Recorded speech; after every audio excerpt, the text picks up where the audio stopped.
श्री स्वामी समर्थ। आजची आपली कथा आहे सासूची मदत। अनया सकाळपासूनच अस्वस्थ होती। घरात सगळं नेहमीसारखं होतं। स्वयंपाकघरात कुकरची शिट्टी, बाहेर गल्लीतून येणारा भाजीवाल्यांचा आवाज आणि देवघरात सासूबाईंच्या जपांचा मंद स्वर। पण अनयाच्या मनात मात्र काहीच नेहमीसारखं नव्हतं। ती आरशासमोर उभी राहून स्वतःलाच विचारत होती, मी चुकीचं काय करतेय? ती डोळ्यात स्वप्न घेऊन उभी होती। या घरात सून म्हणून आल्यापासून तिने कधीच तक्रार केली नव्हती। सासू सासरे प्रेमळ, नवरा रोहन समजूतदार, पण एक गोष्ट सतत टोचत होती, स्वतःचं काहीतरी असावं। घरखर्च वाढत चाललेला, रोहनचा पगार पुरेसा असला तरी भविष्याची भीती अनयाला सतावत होती। आज नाही तर उद्या आपल्यालाही काहीतरी करायलाच हवं। याच विचारातून तिने कपड्यांचा छोटासा बिझनेस सुरू केला होता। घराच्या पुढच्या खोलीत तिने 2 रॅक लावले होते। एकावर साड्या, दुसऱ्यावर कुर्त्या आणि ड्रेस, सगळं स्वच्छ, नीटसं, सुबक। पहिल्याच दिवशी तिने देवापुढे नारळ फोडला। सासू सुलोचनाताई शांतपणे बाजूला उभ्या राहून पाहत होत्या। त्यांच्या डोळ्यात आशीर्वाद होते। अनया, मन लावून कर, देव साथ देईन, इतकंच त्या म्हणाल्या। अनयाच्या मनात उत्साह उसळला। पहिल्या काही दिवसात ओळखीच्या बायका आल्या, साड्या पाहिल्या, हाताने चाचपल्या, किंमत विचारली। छान आहेत, पण थोड्या महाग वाटतात। हे डिझाईन तर अमुक दुकानात आहे, मी पाहून सांगते। आणि त्या पाहून सांगतेच राहून गेल्या। हळूहळू अनयाला एक गोष्ट जाणवू लागली, आजूबाजूला कपड्यांची दुकाने खूप होती। गल्लीत 4 दुकानं, मुख्य रस्त्यावर मोठा शोरूम, ऑनलाईन सगळं स्वस्त। ती संध्याकाळी दुकान लावून बसायची। कधी एखादी बाई येई, पण तुलना करून निघून जाई। त्या रात्री अनया खूप वेळ झोपली नाही। रोहन, ती हळूच म्हणाली, मी चुकीचं तर काही करत नाही ना? रोहन उशीवर मान वळवून तिच्याकडे पाहत म्हणाला, असं नाही ग, पण स्पर्धा खूप आहे, वेळ दे, वेळ। दिवस जात होते। कपडे तसेच रॅकमध्ये लटकलेले, धूळ बसू लागलेली। कधी कधी अनया कपड्यांना हात लावत असे, जसं ते तिच्याशी काहीतरी बोलत असावेत, पण त्यांचे शब्द तिला कळत नव्हते। एक दिवस तिने स्वतःलाच विचारलं, मी इतर दुकानांपेक्षा काय वेगळं करतेय? उत्तर नव्हतं। तीच डिझाईन, तीच फॅशन, तीच भाषा, फक्त नाव बदललेलं। त्या दिवशी तिने दुकान लवकर बंद केलं। डोळ्यात पाणी होतं, पण ती रडली नाही। ती स्वयंपाकघरात गेली, काम करत राहिली। सासू सुलोचनाताई सगळं पाहत होत्या। सुलोचनाताई फार बोलक्या नव्हत्या। त्या घरातल्या सगळ्या गोष्टी लक्षात ठेवायच्या, पण मत फारसं लादायच्या नाहीत। त्या दिवशी अनया जेवताना गप्प होती। हसणं तर दूरच। सुलोचनाताईंनी फक्त एवढंच विचारलं, थकलीस का ग? अनयाने मान हलवली, आवाज काढला नाही। त्या रात्री सुलोचनाताई देवघरात बसल्या होत्या। जप करताना त्यांची नजर एका जुन्या पेटीकडे गेली। त्या पेटीत घराची आठवण होती आणि कदाचित अनयाच्या प्रश्नांचं उत्तरही। अनया झोपायच्या आधी रॅककडे पाहून उभी राहिली। कपडे सुंदर होते। ती स्वतःशीच पुटपुटली, युनिकनेस म्हणजे नेमकं काय असतं? मागून सासूचा आवाज आला नाही, पण त्यांच्या नजरेत एक ठामपणा होता, जणू त्या म्हणत होत्या, उत्तर तुझ्याच घरात आहे।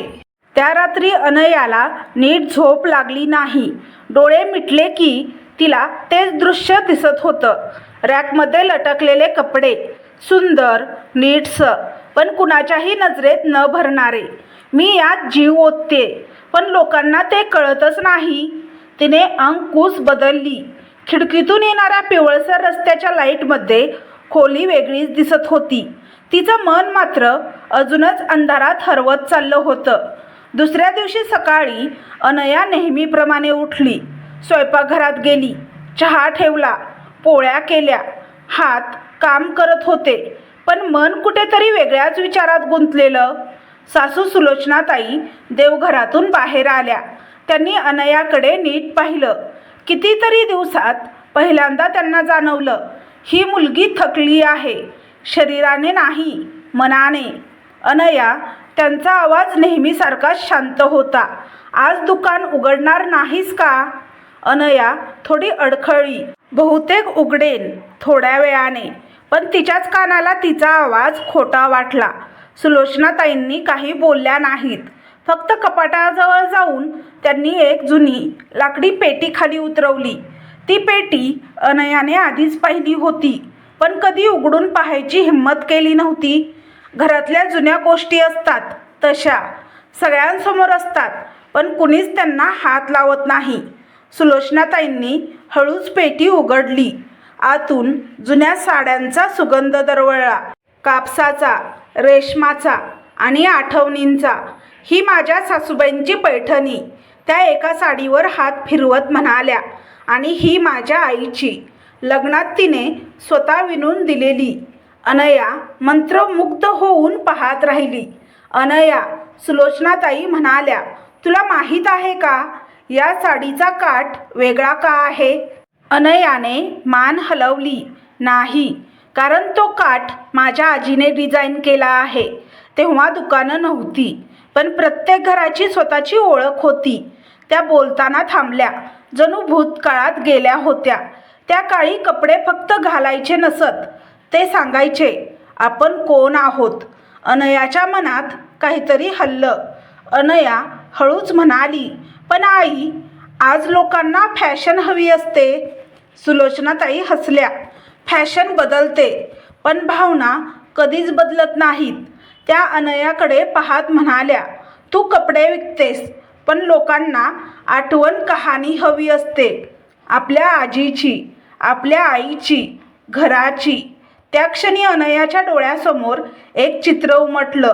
एखादी बाई साडी घेताना विचार करते, ही साडी माझ्या आईसारखी आहे. तिच्या अंगावर शहारा आला.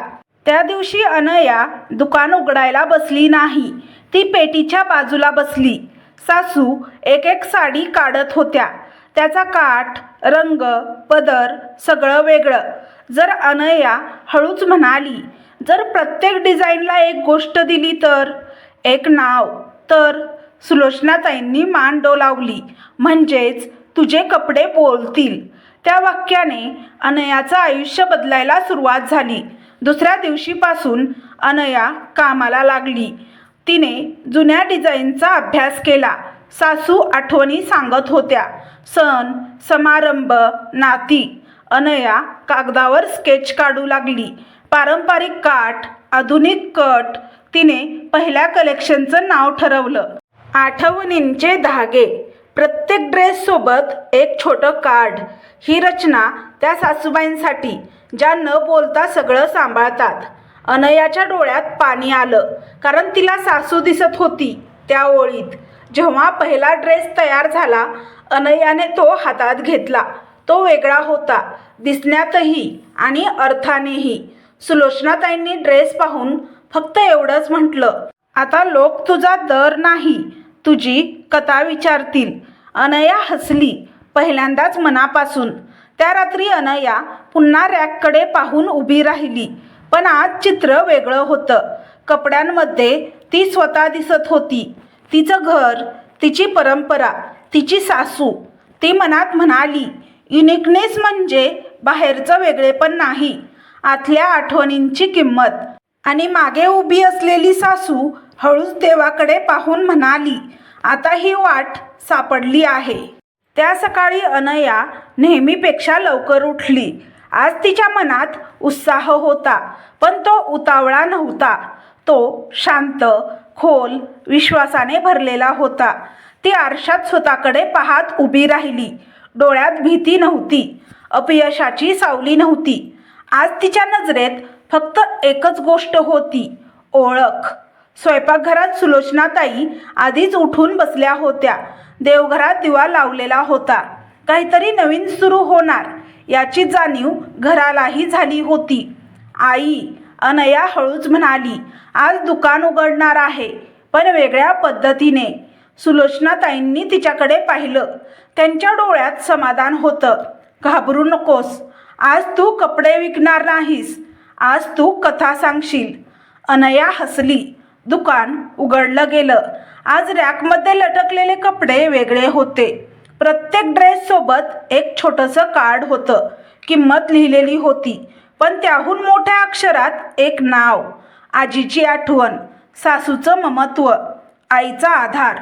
लोक थांबत होते, वाचत होते आणि मग कपड्यांना हात लावत होते. जसं काही त्या कपड्यात स्वतःचं आयुष्य सापडत होतं. पहिली बाई दुकानात आली. तिने एका साडीवर हात ठेवला. ही साडी, ती हळूच म्हणाली, माझ्या आईसारखी आहे. अनयाने तिच्याकडे पाहून विचारलं, घ्याल का? ती बाई हसली. घेईन, कारण ही साडी नाही, आठवण आहे. त्या एका वाक्याने अनयाचं मन भरून आलं. पूर्वी ग्राहक म्हणायचे महाग आहे. आज ते म्हणत होते याची किंमत योग्य आहे. कोणीही भाव करत नव्हतं, कोणीही तुलना करत नव्हतं. कारण आता अनयाचे कपडे बाजारातले नव्हते, ते घरातले, आठवणीतले झाले होते. रोहनने अनयाला सुचवलं, तू या कथा ऑनलाईन शेअर कर. अनयाने एक व्हिडिओ पोस्ट केला. त्यात फक्त कपडे नव्हते, त्यात सासूचा आवाज होता, आठवणी होत्या, घर होतं. व्हिडिओ व्हायरल झाला. कमेंट्स येऊ लागल्या, हे फक्त ब्रँड नाही, भावना आहे. माझ्या आईसाठी घ्यायचं आहे, किंमत सांगा, आम्ही वाट पाहतोय. अनया स्क्रीनकडे पाहत बसली. डोळ्यात पाणी होतं. एक दिवस एक बाई दुकानात आली. तिने थेट विचारलं, हे सगळं तुम्हीच केलंय ना?